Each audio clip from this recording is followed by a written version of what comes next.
E aí, gente, nessa parte 2 da aula, vamos ver agora os tipos de insulina que existem para o tratamento farmacológico da diabetes. Então, a gente tem basicamente dois tipos de insulina, dois grupos amplos, que correspondem às insulinas prandiais e às insulinas basais, certo? Então, assim, o que acontece? Aqui nesse gráfico, a gente tem uma representação da cinética de liberação da insulina no nosso corpo de acordo com a ingestão de carboidrato, né? Então, por exemplo, aqui ó, nesse ponto zero a gente tem a ingestão de glicose. Então, o corpo está recebendo carboidrato depois da alimentação e a gente inicialmente, numa primeira fase, já tem um pico de insulina liberado, né? E essa quantidade ela vai cair e vai ter uma segunda fase em que você já tem uma liberação mais prolongada, um pouco mais baixo a quantidade, mas que dura mais tempo, né? Então, a segunda fase, um pouco mais extensa, e depois um nível ali basal da quantidade de insulina no sangue. Essas insulinas prandiais, então, elas vão na verdade ser utilizadas para simular essa cinética aqui. Então, são insulinas que você utiliza imediatamente antes da alimentação, um pouco antes da alimentação ou logo depois. E elas vão ter uma ação no corpo que é uma ação rápida ou uma ação ultra rápida, né? Tem diferentes tipos de insulina dentro dessa classificação de insulinas prandiais, e algumas delas vão ter uma ação rápida e outras muito ultra rápidas, né? Já o outro grupo, as insulinas basais, essas insulinas elas vão servir para essa segunda fase aqui, ó, elas vão simular essa cinética aqui de liberação na segunda fase, em que é uma ação mais prolongada, certo? Então a gente vai ter uma insulina com tempo de ação classificado como intermediário ou de longa ação, que corresponde justamente a essa segunda fase aqui e também a esse estado aqui constante, essa liberação basal de insulina que precisa existir no sangue, justamente para controlar essa glicemia do jejum, que é aquela glicemia que vai ser oriunda de reações hepáticas como gliconeogênese e glicogenólise, beleza?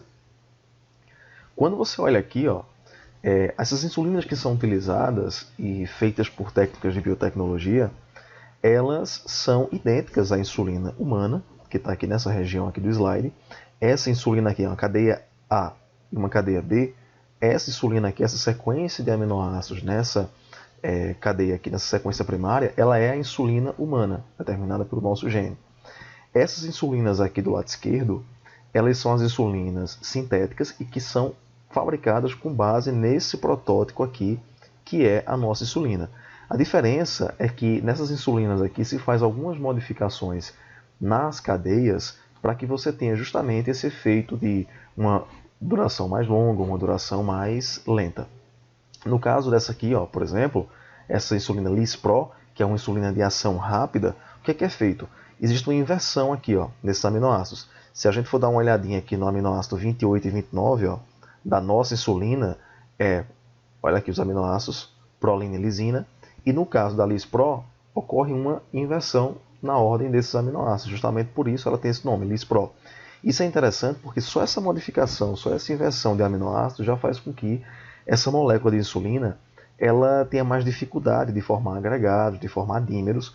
Então, com isso, ela tem uma absorção mais rápida, tá? Então, ela é uma insulina de ação mais rápida, a Lispro. Já quando você olha aqui as partes também, ó, existe uma substituição, na verdade, do 28º aminoácido. Ó. Veja que aqui era prolina, aqui a gente já tem um aminoácido diferente, certo?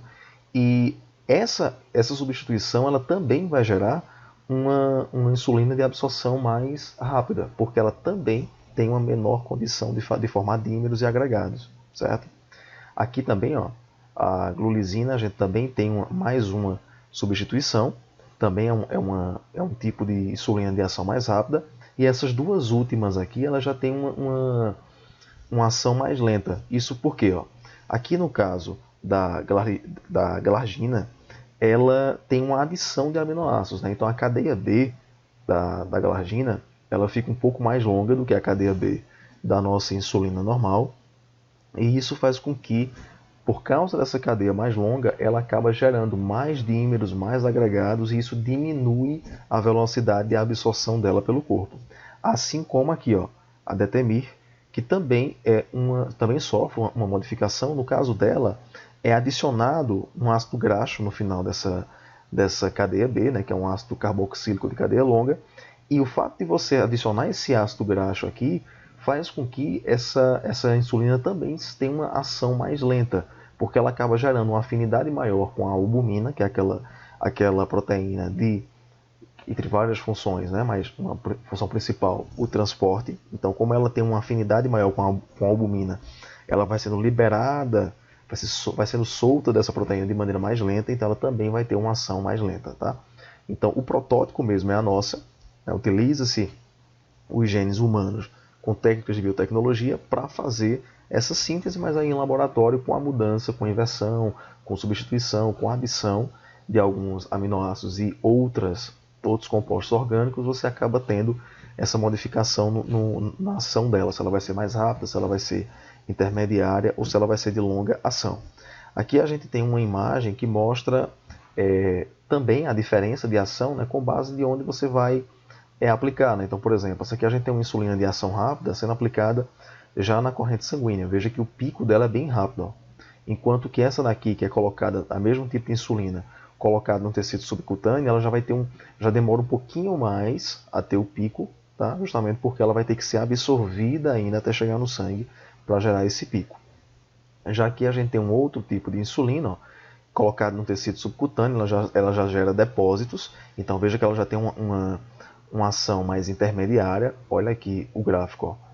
Ela não gera um pico tão rápido quanto essas duas primeiras, ela demora um pouco mais para gerar a quantidade máxima de absorção e também passa um tempo maior até ser eliminada. Já aqui embaixo a gente tem um outro tipo de insulina também colocado no tecido subcutâneo, ela forma depósitos. Agora veja que essa aqui é uma insulina já de absorção mais lenta, né? Olha só, o pico dela também é bem menor que as outras. Agora, a ação de duração dela na corrente sanguínea é bem maior.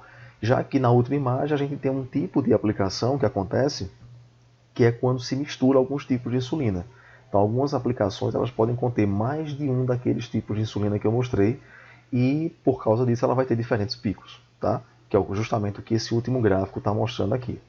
Já em relação à administração, vai ser administrada principalmente na via subcutânea, certo? Como a gente está vendo aqui, ó, a gente tem epiderme, derme, e aqui no tecido subcutâneo é que vai ser preferivelmente aplicado com uma angulação normalmente de 45 graus ou de 90 graus. Se faz uma pregazinha, né? E isso aqui depende, claro, da quantidade de tecido adiposo do paciente, porque a gente sabe que epiderme, derme, todo mundo ela tem praticamente a mesma espessura, mas claro que a quantidade de tecido subcutâneo vai variar de pessoa para pessoa.